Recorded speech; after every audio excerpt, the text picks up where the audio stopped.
সবাই ভালো আছেন। তো আবার একটা নতুন ভিডিও নিয়ে চলে আসলাম আমি পম্পা নন্দী। তো আজকে আমি রান্না করব পাতাকপির ঘন্ট। তো এই যে তেল দিচ্ছি, তেলে আমি এখন জিরে ফোড়নটা দিয়ে দিব।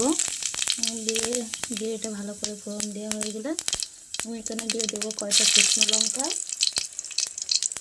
এদিকে আমি পাতাকপিটা একটু ভাপ দিয়ে রেখে দিয়েছি, তাহলে গ্যাসটা বেরোবে না আর কি।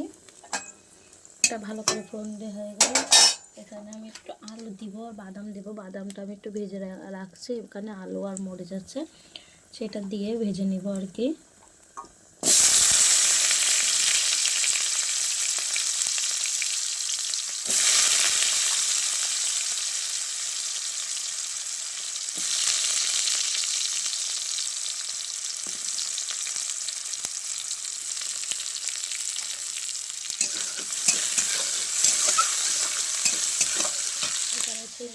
আমি বাটনা করে রাখছি আদা জিরে দিয়ে বেশি নুন দিলাম, আসছে হলুদ দিয়ে ভালো করে এটা ভেজে নিয়ে আর কি, লাল লাল করে ভেজে নিতে হবে।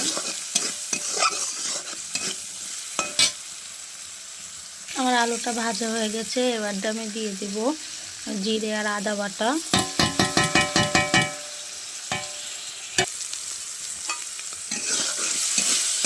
মশলা ভালো করে ভাজা করে নেব।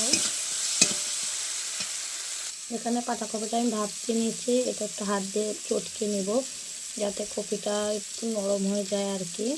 এমনিতেই দেখেন নরম হয়ে গেছে, জাস্ট গরম জলে ভাপ দিয়ে নিয়েছি গ্যাসটা কম আসার জন্য।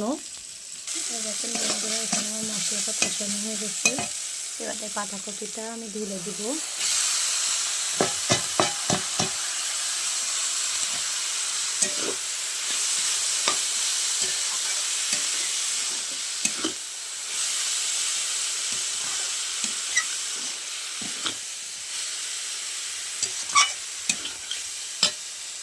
এখানে গরম মশলা আছে কিছু, গরম মশলা গুঁড়া পুড়িয়ে দিয়েছে, এই জন্য আমি কিছু গরম মশলা বেটে নেব।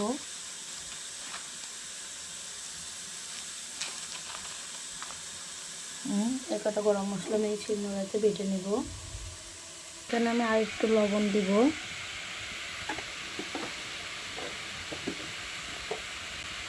আর একটু হলুদের গুঁড়া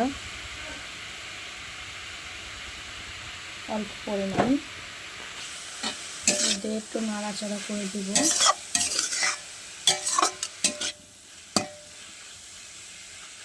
এটা হতে থাক, এদিকে আমি বাটনাটা করে নিই। এখানে আমি গরম মশলাটা বেটে নেওয়ার জন্য রেডি।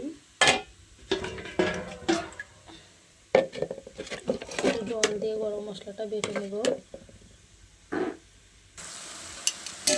এই পর্যায়ে বাদামগুলো দিয়ে দেবো, ভাজা বাদামগুলো নাড়াচাড়া করে নেব। এখানে আমি দিয়ে দেবো একটু চিনি 1 চামচ মতন। গরম মশলা বাটাটা বেটে রাখছিলাম এটা দিয়ে দিব, দিয়ে একটু নাড়াচাড়া করে নেব।